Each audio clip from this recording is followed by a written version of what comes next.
My friend, chairmaker Greg Harkins, has been making chairs about as long as I've been doing television stories.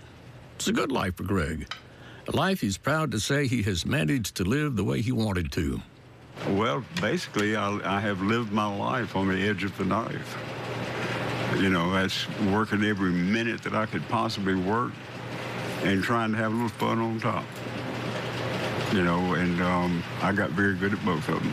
Greg's chairs speak for themselves, all handmade from trees Greg felled and milled and planed and turned himself. They're owned by presidents and popes to rock stars and regular folks. Thousands of them all over the world. This is one of the roots of Greg Harkins' rockers, a chair Greg has known all of his life. His grandparents set up housekeeping with this chair. The story of it was a part of the fabric of Greg's childhood. Another of the roots of Greg's chairs is an old chair maker from Thomastown, Tommy Bell, who Greg apprenticed under. Not only did Greg learn chair making from Mr. Bell, but also a work ethic. Well, now Greg has an apprentice, Hodges. The reason I make the quality chair that I make, and the reason I passed that work ethic off, to Hodges, is because of Tommy Bell. Two other bits of work ethic I gleaned from Greg out of our visit. One, a piece of advice his father taught him when he was a child and they'd go fishing. He taught me to fish like a master, fish like you're starving, and stuff like that, like your family's hungry. And another observation from which Greg learned a life lesson and a work lesson was from watching his grandfather, who ran a restaurant, open 22 hours a day, 7 days a week, every week. How do you put a person out of business that is willing to put that much into it? My business has always been as good to me as I have been to it. Greg points out that he's never worked for anyone other than himself. That's out of one side of my mouth. Out of the other side of my mouth, there was a time that I had 1,500 bosses for short periods of time, and soon they get their chair made, now you're the boss, and then you're the boss. If I decided to, close that door and go squirrel hunting, I just close the door, Only problem is that if you're working for yourself, you don't have the luxury to do that.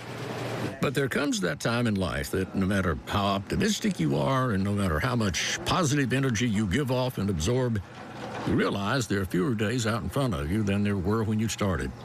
Never did I think that there was an end to this, but there is an end to it. Well, two thoughts come to mind for Greg at this point. One, he wants all of us who own a Greg Harkins chair to know that he appreciates us. It's not so much that I'm their hero,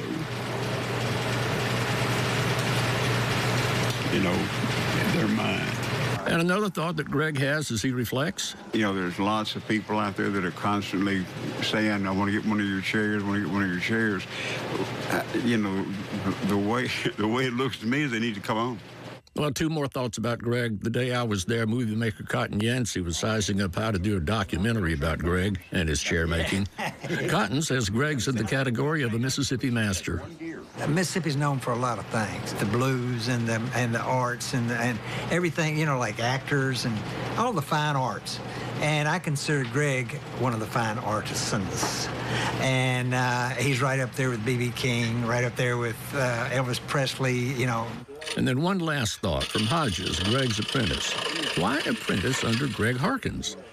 He's one of the only people left alive that is a master of it.